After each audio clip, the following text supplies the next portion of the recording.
मैं बात करने वाला हूं कि ओबीसी का क्या बेनिफिट होगा और ईडब्ल्यूएस का क्या बेनिफिट होगा।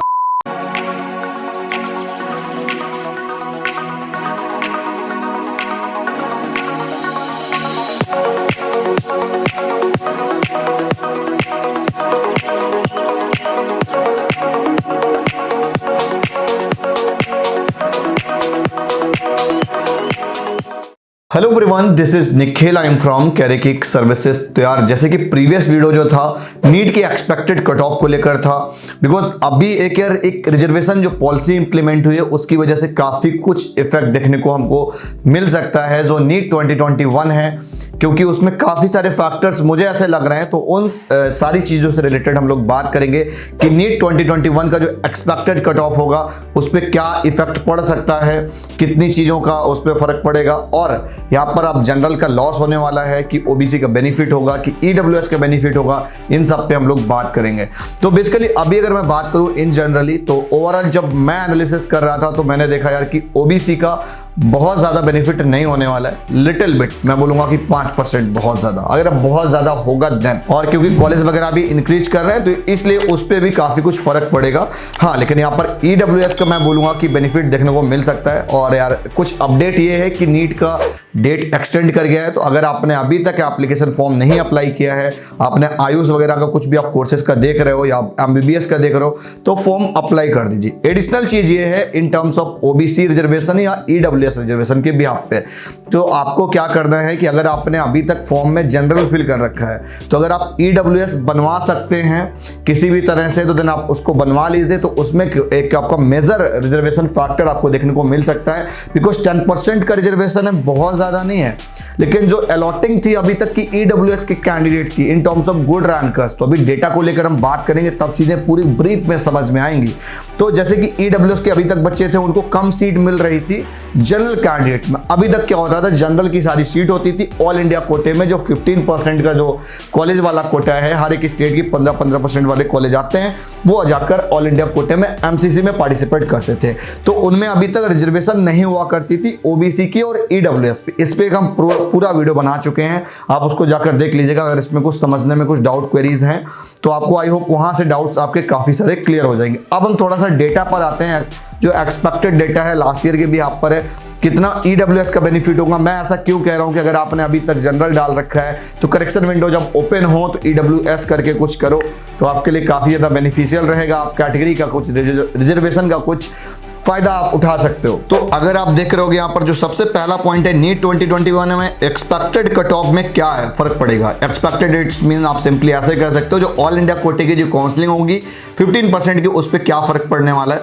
इसमें मैं बोलूंगा ऑल इंडिया की काउंसलिंग में भी फर्क आने वाला है और स्टेट कोटे की काउंसलिंग में भी इसका फर्क देखने को मिलेगा। मतलब कुछ ना कुछ इफेक्ट जरूर आएगा, बिकॉज एस्पिरेंट तो उतने ही हैं और स्टेट कोटे के ही बच्चे जाकर ऑल इंडिया कोटे में ही पार्टिसिपेट करते हैं ना।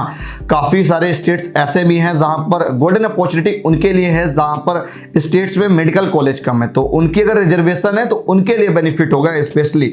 तो कुछ स्टेट जिनका जहां पर मेडिकल कॉलेज 2-3 ही है, तो देन उनके लिए बहुत ज़्यादा बेनिफिट होने वाला है। और किन चीज़ों पर इंपैक्ट पड़ेगा उसका हम पॉइंट वाइज मैंने सारा नोट डाउन कर रखा है, तो उस पर भी हम बात करेंगे।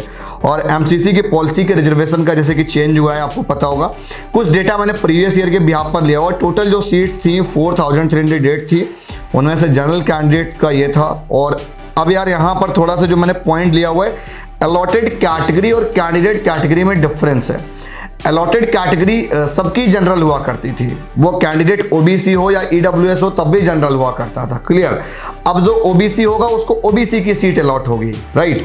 तो ये एक डिफरेंस थोड़ा सा जो था वो यहाँ पर क्लियर हो जाएगा। अभी तक क्या हुआ करता था, अगर आप ओबीसी का है कैंडिडेट जनरल का है तो उसका जनरल वाले में ही अलॉटमेंट हुआ करता था। अब क्या है, पर्टिकुलर एक डोमेन सेट हो जाएगा कि अगर आप ओबीसी हो तो पहला आपका राइट ये है कि आप ओबीसी में आपको सीट अलॉट होगी, उसके बाद आप जनरल में मूव कर सकते हो कि नहीं मूव कर सकते हो, वो उस पे एमसीसी का जब भी ब्रोशर आएगा उस पे क्लियरेंस आ जाएगा। जो अनरिजर्व्ड वाला सीट है अभी तक जो कट ऑफ में देखने को मिला है, जो और भी जो सेंट्रल यूनिवर्सिटीज की कट ऑफ्स में जो रिजर्वेशन है ओबीसी का, तो उसमें मतलब कि जो ओबीसी वाला है अगर वो जनरल में नहीं मूव कर सकता है, वहां पर जब रिजर्वेशन है, तो मेडिकल का कुछ इस तरह से इन केस अगर इसमें मूविंग होगा तो देन उस केस में जनरल को लॉस होगा। अगर मूविंग नहीं होता है, जैसे भी पॉलिसी चल रही है, जिस तरह से सॉफ्टवेयर का भी वर्क कर रहा है, अलॉटमेंट आ रही है, उस भी आप पर जनरल का सच बहुत ज्यादा यहाँ पर बिग लॉस नहीं होने वाला है, बिकॉज जनरल में से ही कुछ ईडब्ल्यूएस बाहर निकल के आएंगे। तो ईडब्ल्यूएस का 340 सीट अलॉटमेंट था, ओबीसी का 1484 सीट अलॉटमेंट था।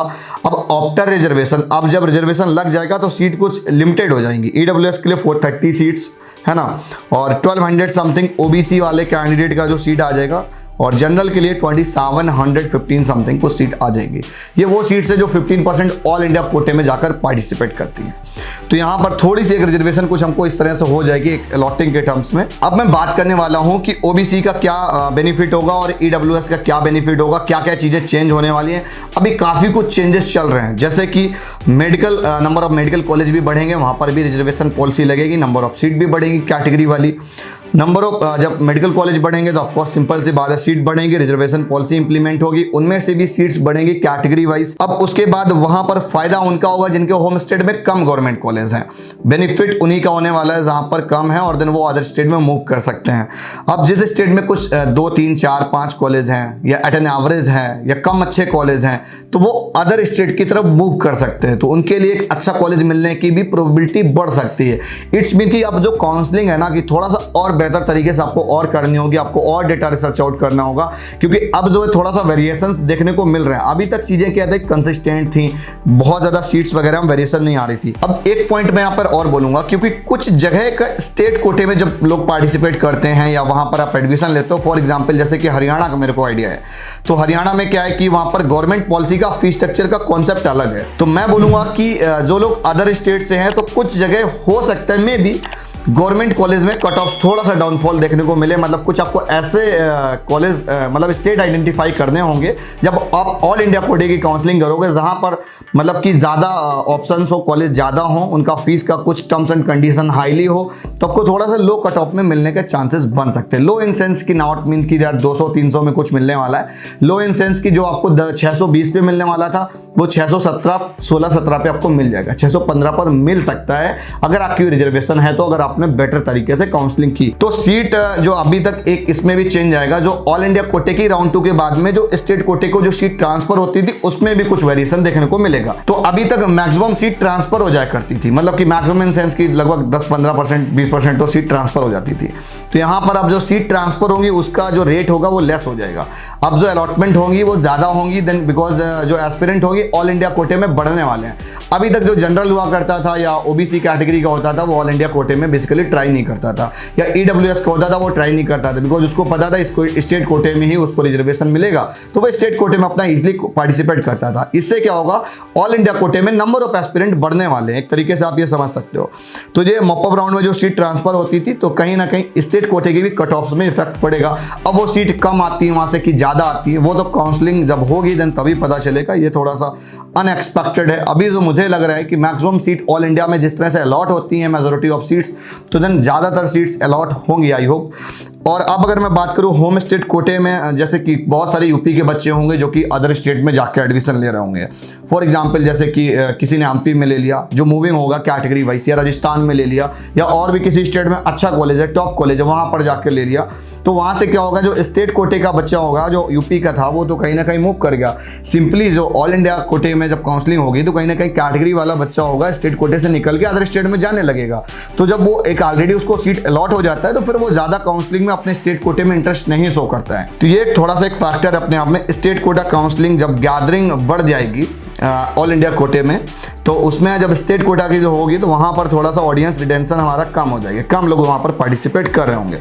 तो मैं बोलूँगा कि कट ऑफ कम तो नहीं होने वाला है, लेकिन मैक्सिमम चांसेस बन सकते हैं कि अगर आपने बेटर वे से काउंसलिंग की तो आपको अलॉटमेंट बहुत अच्छे से मिल सकता है। और मैं बोलूँगा एक गुड न्यूज़ और है, जो भी लोग आयुर्वेदा के या बीएमएस वगैरह के कॉलेज की बात कर रहे हैं या मतलब उस पर प्लान कर रहे हैं, तो उनमें भी इन चीज़ों का फर्क देखने को मिलेगा। बिकॉज जब कैंडिडेट जब वहाँ पर अलॉटेड हो जाएगा ऊपर के कॉलेज में एमबीबीएस बीडीएस में, तो कहीं ना कहीं आयुष की काउंसलिंग के कट ऑफ में भी बहुत ज़्यादा इम्पैक्ट लाने वाला ये रूल। तो आज की वीडियो यहीं तक, और इसी तरीके से वीडियोस पाने के लिए चैनल को सब्सक्राइब करिएगा। वीडियो अगर पसंद आई हो, कुछ ऑथेंटिक कंटेंट आपको लग रहा हो तो कमेंट करके बताइएगा। कुछ और भी वेरिएशंस हो सकते हैं, कुछ और भी आपको लग रहा है कि एक्सपेक्टेड सर ऐसा भी कुछ हो सकता है, तो प्रॉपर कमेंट लेके मुझे कमेंट कर देना प्रॉपर लिख कर, तो देन मैं उसको पिन कर दूंगा। तो मिलता हूं नेक्स्ट वीडियो में, तब तक के लिए बाय बाय।